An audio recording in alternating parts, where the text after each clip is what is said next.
ইসলাম সাজু আমাকে মোহাম্মদপুরে পাঠালো। মোহাম্মদপুর থেকে আমাকে একটা বাসায় নিয়ে গেল। স্যার 100 জনের মতো।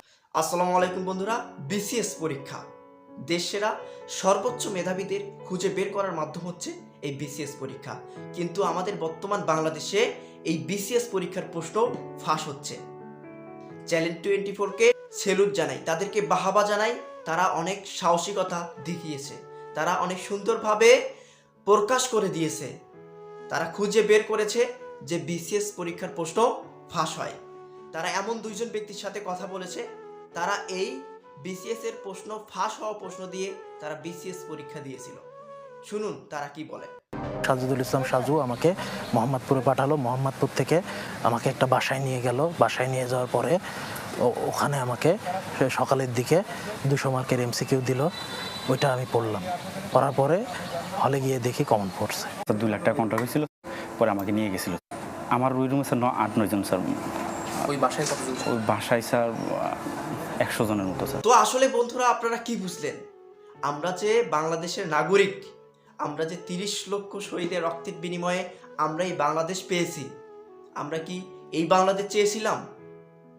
আমরা কি এই বাংলাদেশ চেয়েছিলাম? আপনারাই বলেন। তো আসলে বাংলাদেশের আমরা যেখানেই যাই না কেন, সেখানেই আমরা দুর্নীতি দেখতে পাই। আমাদের একটা বিশ্বাসের জায়গা ছিল এই বিসিএস এক্সাম। একটা স্টুডেন্ট দিনরাত 24 ঘন্টা পড়াশোনা করে এই বিসিএস এর জন্য, কারণ তারা জানে এই বিসিএস এ কোনো দুর্নীতি নেই, এই বিসিএস এ কোনো লবিং নেই, এই বিসিএস এ কোনো ঘুষ নেই। একটা মধ্যবিত্ত ফ্যামিলির সন্তান যারা, তারা বোঝে আসলে এই লবিং, এই ঘুষ, এই জিনিসগুলো একটা মানুষের জন্য কতটা কষ্টদায়ক, কতটা খারাপ। কারণ একজন মধ্যবিত্ত ফ্যামিলির সন্তানদের না আছে হিউজ পরিমাণ টাকা, না আছে লবিং করার মতো মানুষ। তারা সবসময় চায় তারা মেধা দিয়ে যেন তারা তাদের জবটা পায়, তারা যেন তাদের কর্মসংস্থানটা পায়। কিন্তু আমাদের বর্তমান বাংলাদেশে সেটা হয় না। আমাদের বর্তমান বাংলাদেশে যার মামা খালু আছে, যাদের হিউজ পরিমাণ টাকা আছে, যাদের লবিং করার মতো লোক আছে, শুধুমাত্র তারাই জবটা পেয়ে যায়। তারা এখন মেধাবী হোক আর মেধাবিহীন হোক, কোনো সমস্যা নেই। তো আসলে একটা সত্যি কথা বলতে, আসলে বাংলাদেশের এইসব দুর্নীতি দেখে, এত কিছু দেখে আসলে আমরা যারা শিক্ষার্থীরা আছি, আসলে পড়াশোনার মন মানসিকতা একদম নষ্ট হয়ে যায় আমাদের বড় ভাইদের মুখের দিকে দেখলে। কারণ তারা মেধাবী হওয়া সত্ত্বেও তারা আজকে জব পায় না। তারা মেধাবী হওয়া সত্ত্বেও তারা ভালো জায়গায় যেতে পারতেছে না, তারা বেকার।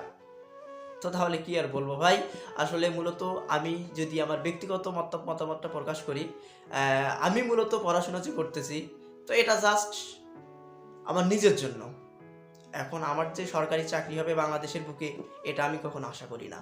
তো বন্ধুরা, আপনারা সকলেই ভালো থাকবেন, সুস্থ থাকবেন। আর ভিডিওটি যদি আপনাদের ভালো লেগে থাকে তাহলে অবশ্যই আমাদের চ্যানেলটিকে সাবস্ক্রাইব করবেন আর ভিডিওটি শেয়ার করে সকলকে দেখার সুযোগ করে দেবেন।